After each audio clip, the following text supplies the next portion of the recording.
Alright mga boss, meron tayong injector dito na 4033.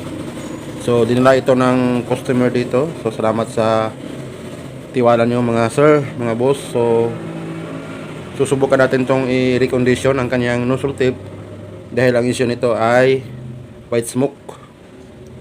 So makapal yung white smoke niya kapag umaandar sa cold start mga boss. And then pag mainit na, maitim din yung kanyang usok. So susubukan muna natin tong kung okay ba yung buga nito mga boss.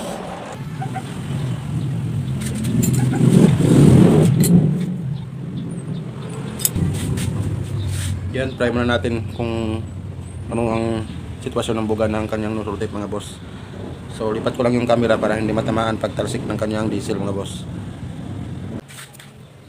So yan mga boss, subukan natin.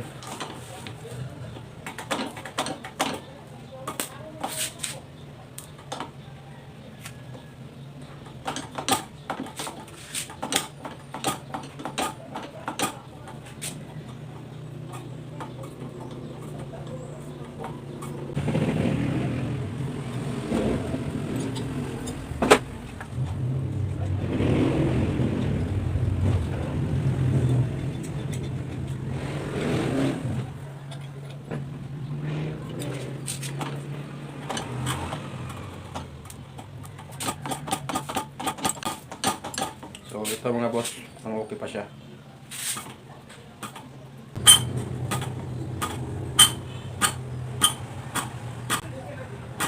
Good pa to.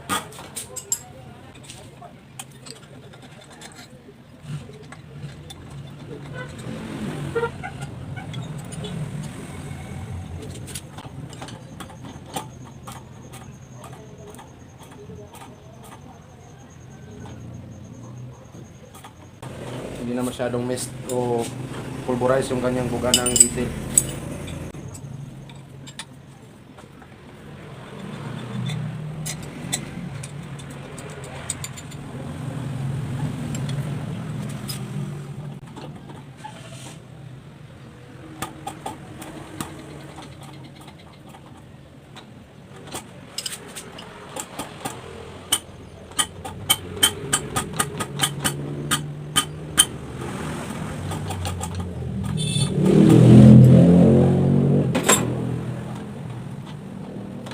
Ito mga boss, ito yung isa sa dahilan kung bakit sobrang usok na maputi kasi hindi siya nag-hold ng pressure.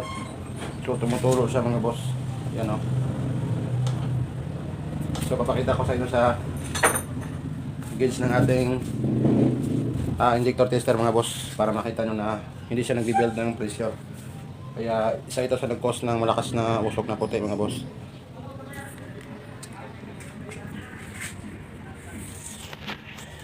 Yan.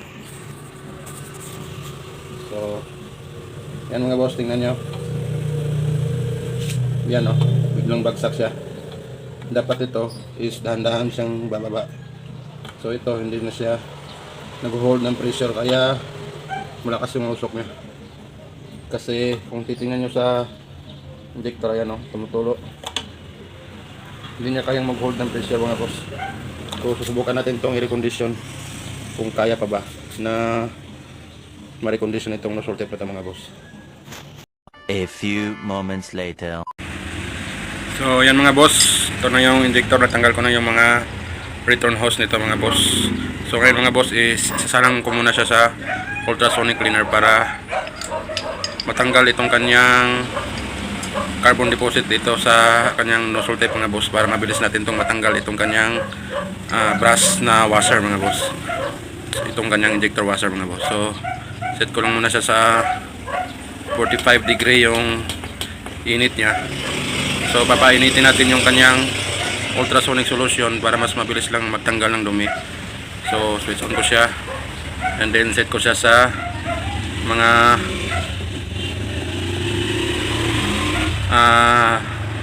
20 minutes mga boss para malinis talaga. And then babad natin dito sa kanyang ultrasonic. So itong ultrasonic solution mga boss is nagamit ko na kaya marumi siya tingnan. So babad lang muna natin siya dyan.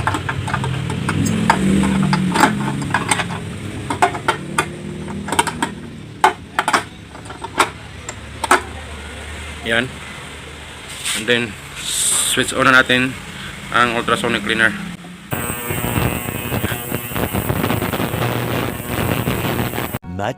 Much later. So ayan mga boss, time na siya. So titingnan natin kung natatanggal ba yung mga dumi sa injector mga boss. So kukuha ko ng isa. So ayan mga boss, oh. So kanina ang dumi niya, ngayon makintab na siya. Yan. So kunin natin lahat. Yan, oh. So malinis na siya mga boss. Ayan. So ayan mga boss, bali nagato ko na to, naluwagan ko na to, so tatanggalin na natin. Pero bago tanggalin natin to is punin muna natin tong kanyang injector washer mga boss.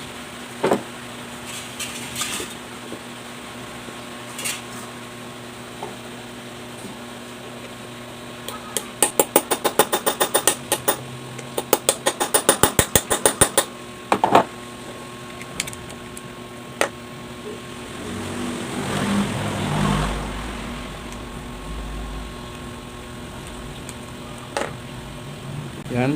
So after natin na makuha is tanggalin na natin to.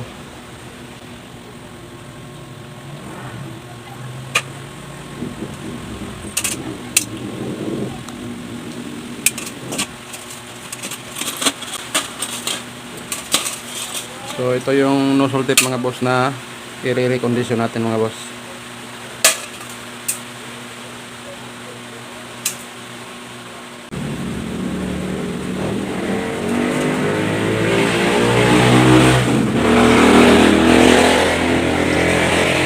Lang natin ng malinis na tila mga boss, and then itong metal polish mga boss.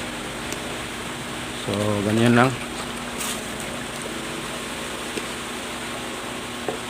Tapos lagyan natin ng metal polish yung kaniyang pinaka tip.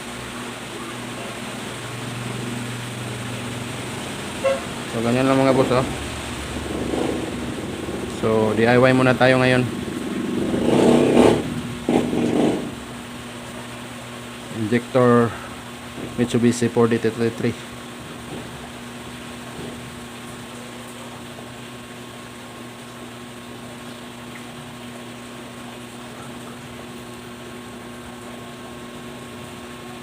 So yan, kumintab na.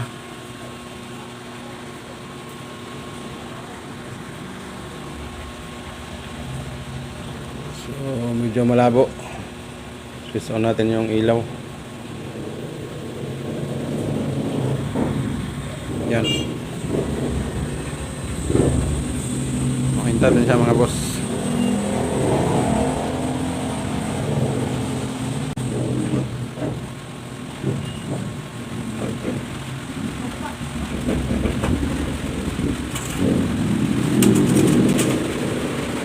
Tapos ito naman mga boss, yung nozzle nya is pakikintabay natin to mga boss. So madali lang pakintabin to mga boss.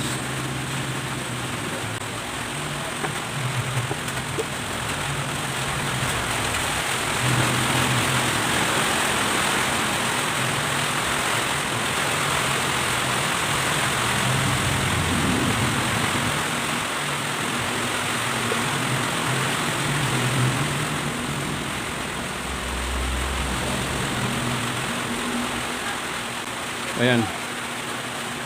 Tapos dito mga boss is pakikintabin din natin to.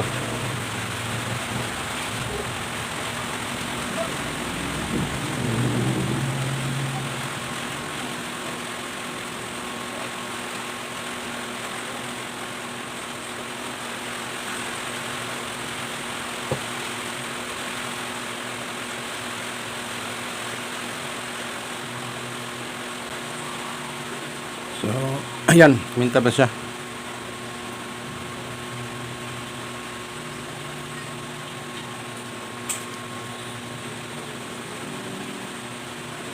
So, after nito mga boss is igatong natin tong maliit na tip na to mga boss. So, ayan. Lagay natin to sa gato.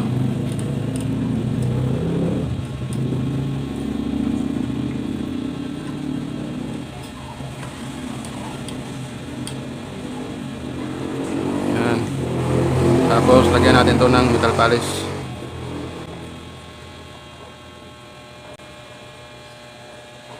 Yan. Tapos ikot lang natin.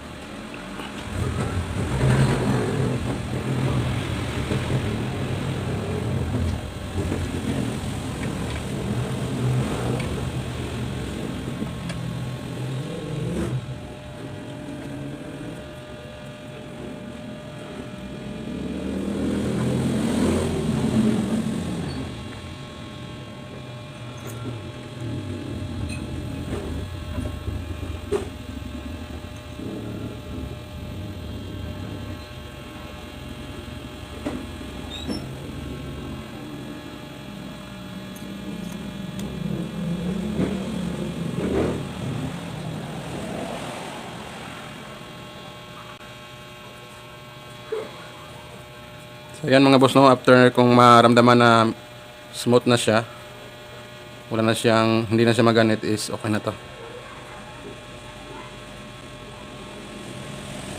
Yan, so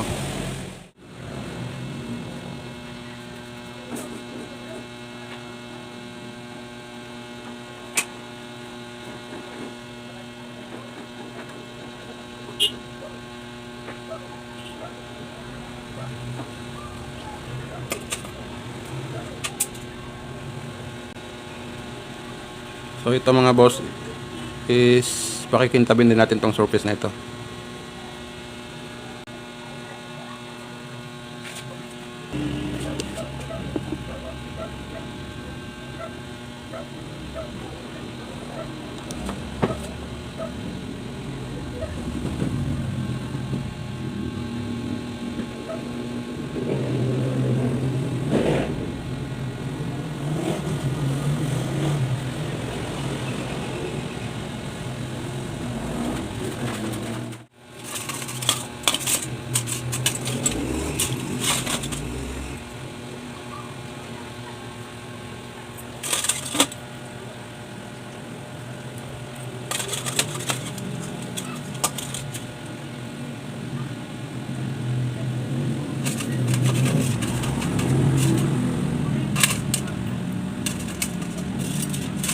So mga boss, i-assemble na natin. Bale, una nating ilagay is itong flat na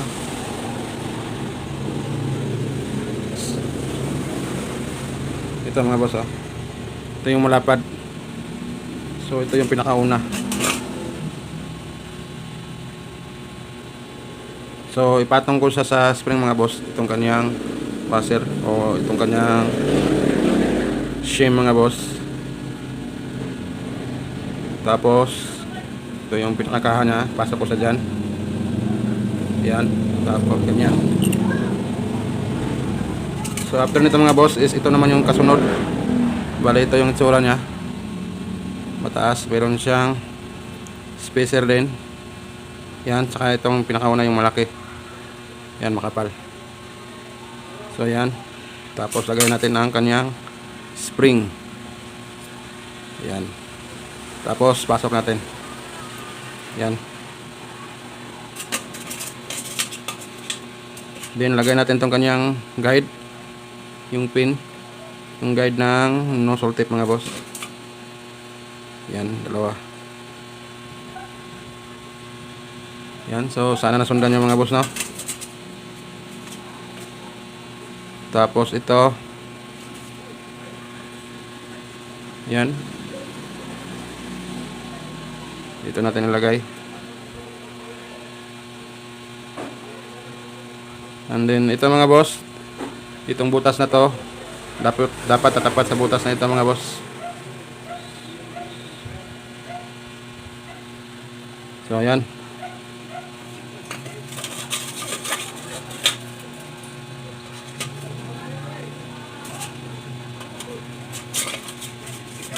Tapos meron itong maliit din na shim dito mga boss, ilalagay. Yan o. Kita ba? pasok natin sa gitna. Ayan. Tapos itong kanyang pinaka nozzle tip niya mga boss. Yan. So ito yung butas. Ang butas na to dapat magtapat to mga boss. Ito. So ito. So hindi masyadong kita sa video mga boss, no? Yan.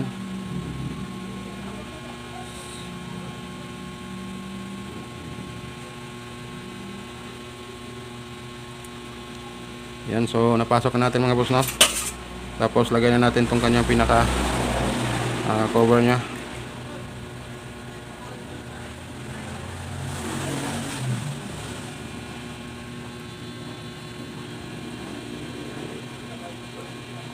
Yun mga boss, is iipit natin to ng gato mga boss para maigpitan na natin to.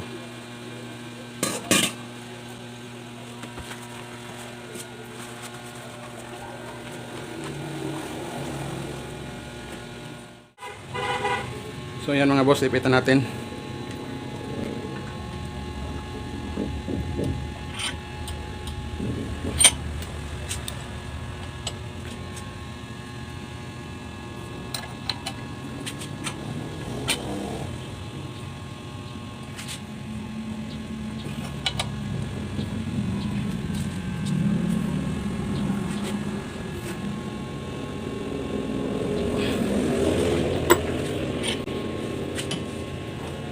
Ngayon mga boss is itesting na natin to mga boss.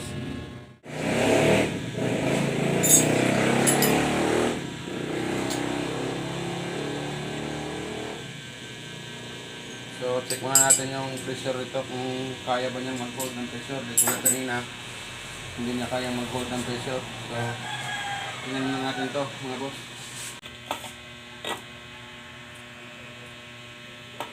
So kung nakikita nyo mga boss, hindi na siya katulad kanina na nagdar-drop agad siya mga boss. So goods yan mga boss. So test natin yung nozzle tip mga boss. So yan mga boss, ganda ng bunga niya.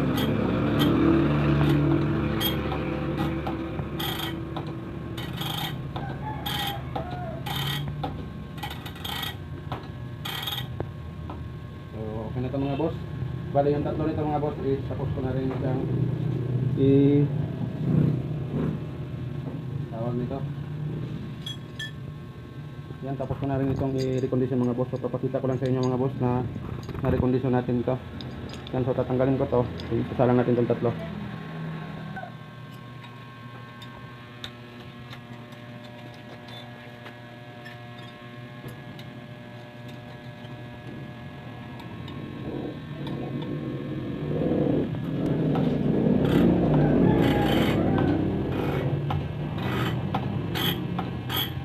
Yan, so good na good.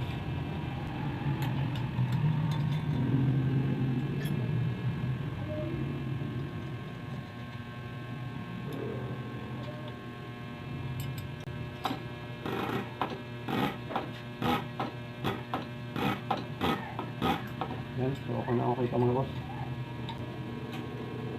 So nakuha lang natin sa kondisyon ng nozzle mga boss. So ito yung pinakahuli.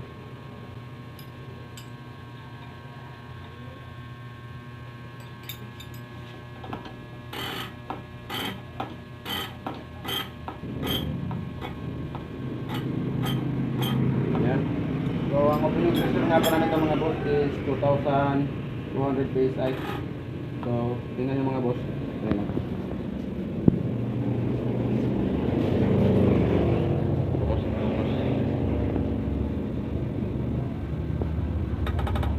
Yeah, hindi makita sa video mga boss. Yan. So ayan, 2,200 psi mga boss. So okay na ito mga boss, hanggang dito na lang. Sana may natutunan kayo sa pag-DIY natin ng injector mga boss.